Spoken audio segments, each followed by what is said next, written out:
తినడానికి తిండి లేకపోయినా, ಅವ್ರಿಗೆ ಊಟ ಇಲ್ಲದವರು ಕೂಡ, కట్టుకోవడానికి బట్ట ಬಟ್ಟೆ లేకపోయినా, ಇಲ್ಲದವರು ಕೂಡ, ఉండడానికి నివాసం లేకపోయినా, ಮನೆ ಇಲ್ಲದ್ರು ಕೂಡ, పెద్ద పెద్ద సంఘాలు కట్టకపోయినా, ದೊಡ್ಡ ದೊಡ್ಡ ಸಭೆ ಕಟ್ಟದವರು ಕೂಡ దేవుని కొరకు జనమైన సంఘాలు కట్టారు. ಅವರು ಕರ್ತನಿಗಾಗಿ ಒಂದು ಪ್ರಾಮುಖ್ಯವಾದ ಸಭೆಯನ್ನು ಕಟ್ಟಿದ್ದಾರೆ. చాలా మంది లోకం అనుకునేది ఏంటంటే తెలుసా, ಅನೇಕರು ಲೋಕದಲ್ಲಿ ಏನು ಆಲೋಚನೆ ಮಾಡ್ತಾರೆ ಗೊತ್ತಾ? పాస్టర్ అంటే ಪಾಸ್ಟರ್ ಅಂದ್ರೆ పెద్ద సంఘం ఉండాలి, ಒಂದು ದೊಡ್ಡ ಸಭೆ, కారులో తిరగాలి, ಕಾರಲ್ಲಿ ಹೋಗಬೇಕು. అది నిజమైన సేవ ಅದು అంటారు. ನಿಜವಾದ ಸೇವೆ ಅಲ್ಲ. దేవుని దృష్టిలో నిజమైన సేవ ఏంటో తెలుసా, ದೇವರ ದೃಷ್ಟಿಯಲ್ಲಿ ನಿಜವಾದ ಸೇವೆ ಏನು ಗೊತ್ತಾ?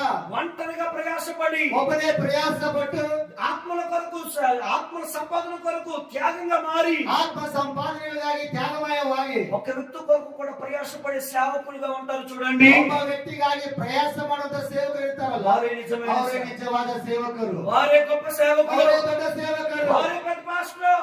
ಅವರೇ ದೊಡ್ಡ సేవಕರು. పెద్ద చర్చ్ ఉన్న పాస్టర్, పెద్ద పాస్టర్ అనుకోమాకండి. ದೊಡ್ಡ ಸಭೆ ಎಂಬುದಾಗಿ ಅವರು ದೊಡ್ಡ ಸೇವಕರಲ್ಲ, చిన్న మంది ఉన్న ಚಿಕ್ಕ ಸಭೆ ಇದ್ದರು, దేవుని దృష్టిలో పెద్ద పాస్టర్. ಆದ್ರೂ ಕೂಡ ದೇವರ ದೃಷ್ಟಿಯಲ್ಲಿ ದೊಡ್ಡ ಸೇವಕನೇ. అమెరికా నుంచి ఒక పాస్టర్ గారు ಅನೇಕ ಒಬ್ಬ ಸೇವಕರು వేరే ప్రాంతానికి వెళ్ళారు. ಬೇರೆ ಪ್ರಾಂತ್ಯಕ್ಕೆ ಹೋದನು. అక్కడ ಅಲ್ಲಿ 3000 సంఘం ఉన్న పాస్టర్ చూసి 3000 ಜನ ಸೇವಕರು ನೋಡಿ, వండర్ఫుల్, ಓ ತುಂಬಾ ಸುಂದರವಾಗಿದೆ, అద్భుతమైన సంఘం అని ಅದ್ಭುತವಾದ ಸಭೆ, సంతోషపడ్డారు. ಸಂತೋಷ ಪಟ್ಟರು. అలాగే ఇంకో ప్రాంతానికి వెళ్ళారు. ಹಾಗೆ ಇನ್ನೊಂದು ಪ್ರಾಂತ್ಯಕ್ಕೆ ಹೋದನು. 100 మందే ఉన్నారంట. 100 ಜನರಿದ್ದಾರೆ. ఏంటి 100 మందితో ఈ సేవ చేస్తున్నారు, ಏನು 100 ಜನರು ಸೇವೆ ಮಾಡ್ತಾ ಇದೆಯಾ? ఇది అసలు సేవేనా ಇದು ಸೇವೆನಾ అని అనుకుని హృదయం వెళ్ళిపోయారు. ಹೃದಯದಲ್ಲಿ ಆಲೋಚನೆ ಮಾಡಿ ಹೋಗ್ಬಿಟ್ಟನು. ఆ రాత్రి దేవుడు దర్శించారు. ಆ ರಾತ್ರಿ ಕರ್ತನ ದರ್ಶನ ಕೊಟ್ಟು 3000 ఉన్న సంఘములో 3000 ಜನ ಸಭೆಯಲ್ಲಿ 3 దీపాలు వెలుగుతున్నాయి. 3 ದೀಪಗಳೇ ಉರಿತಾ ಇದ್ದಾವೆ. 3000 సంఘం, 3000 ಸಂಘ ಸಭೆ, 3 దీపాలు వెలుగుతున్నాయి. ಕೇವಲ 3 ದೀಪಗಳು ಬೆಳೀತಾ ಇದ್ದಾವೆ.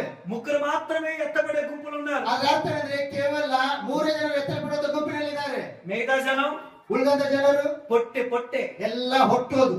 ఆ 100 మంది ఉన్న పాస్టర్ సంఘం ಆ 100 ಜನರ ಸಭೆಯಲ್ಲಿ 100 దీపాలు వెలుగుతున్నాయి. 100 ಎಲ್ಲರೂ ಬೆಳೀತಾ ಇದ್ದಾರೆ. 100 దీపాలు వెలుగుతున్నాయి. 100 ಬೆಳೀತಾ ಇದ್ದಾರೆ. నా దేవుడు అంటున్నాడు, ನನ್ನ ಕರ್ತನು ಹೇಳ್ತಾ ಇದ್ದಾನೆ, ఈ సంఘం చిన్నదే ನಿನ್ನ కావచ్చు, ಸಭೆ ಚಿಕ್ಕದಾಗಿರಬಹುದು, ఆ సంఘాన్ని నువ్వు నమ్మకంగా ಆ కాపాడాలి. ಸಭೆಯನ್ನು ನಂಬಿಕಸ್ಥರಾಗಿ ಕಾಪಾಡಿಕೊಂಡರೆ, ఆ సంఘం వెలిగించబడుతూ ಆ ఉంటే ಸಭೆ ಬೆಳಗುತ್ತಾ ಇರುವಾಗ ప్రభువు రాకడ ఎత్తబడుతుంది. ಕರ್ತನ ಬರುಣದಲ್ಲಿ ಆ ಸಭೆ ಎತ್ತಲ್ಪಡುತ್ತದೆ. దానికి మించిన గొప్ప సంఘం మరొకటి లేదు. ಅದಕ್ಕಾಗಿ ದೊಡ್ಡ ಸಭೆ ಯಾವುದು ಇಲ್ಲ ಲೋಕದಲ್ಲಿ.